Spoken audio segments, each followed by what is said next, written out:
Bienvenidos al podcast de la CIPA Carpe Diem. Hoy dialogaremos sobre el papel de la pedagogía crítica en la educación de jóvenes y adultos en el 2025. Nos acompañan Paulo Freire, Henry Giroux, un representante de la Escuela de Frankfurt y un estudiante del presente. La intención de este conversatorio es reflexionar sobre cómo la educación puede convertirse en un espacio de libertad, diálogo y transformación social. ¿Qué aporta la pedagogía liberadora para el aprendizaje dialógico entre jóvenes y adultos? La pedagogía liberadora se funda en el diálogo auténtico. Como afirmé en Pedagogía de la Esperanza, nadie educa a nadie, nadie se educa a sí mismo, los hombres se educan entre sí mediatizados por el mundo.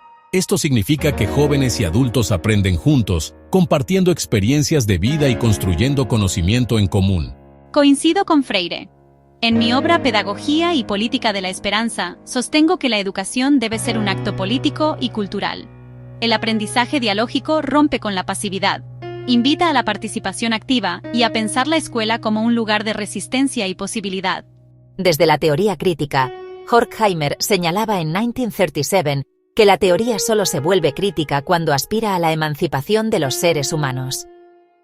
El aprendizaje dialógico es precisamente ese momento en que la educación deja de ser transmisión y se convierte en transformación, cuestionando la realidad social.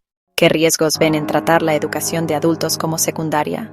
El riesgo es negar su dignidad. Cuando se subestima la educación de adultos, se refuerza la idea de que solo los jóvenes merecen aprender. La educación de adultos debe ser un acto de respeto y reconocimiento de su saber. Si la educación de adultos se ve como algo secundario, se perpetúan las desigualdades sociales. El sistema capitalista ya invisibiliza a muchos sectores. Relegar a los adultos sería condenarlos al silencio. La Escuela de Frankfurt advertía del peligro de una sociedad que convierte al ser humano en mero engranaje. Desatender la educación de adultos sería reproducir esa alienación, impidiendo que cuestionen el sistema que los oprime. ¿Por qué es necesario contextualizar históricamente los procesos educativos para que sean realmente críticos? Porque todo acto educativo es histórico y político. El educador debe leer el mundo antes de leer la palabra. Sin contexto, la educación se convierte en alienación. La historia nos permite ver cómo se han construido las desigualdades. Solo al reconocer esas raíces podremos imaginar alternativas críticas en la escuela de hoy. Horkheimer planteaba que la teoría crítica es inseparable de su tiempo. Contextualizar la educación es hacerla consciente de las fuerzas sociales, económicas y culturales que la atraviesan. Interesante lo que plantean. Freire, ¿cómo respondería a quienes dicen que el diálogo en la educación es una pérdida de tiempo frente a los contenidos tradicionales? Yo diría que sin diálogo no hay aprendizaje real. El contenido sin diálogo es vacío porque no conecta con la vida del estudiante. Exacto. Y añadiría que esa crítica proviene de una visión tecnocrática de la educación. La escuela no es una fábrica de exámenes, sino un espacio para pensar la democracia. El riesgo de reducir la educación a técnica es volverla instrumental.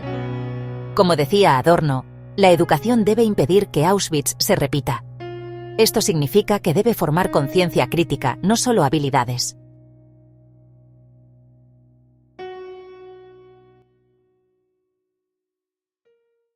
Para cerrar, les pregunto, si tuvieran que dar un solo consejo a los maestros y maestras del 2025, ¿qué deberían hacer para que la escuela sea un espacio de libertad, diálogo y transformación?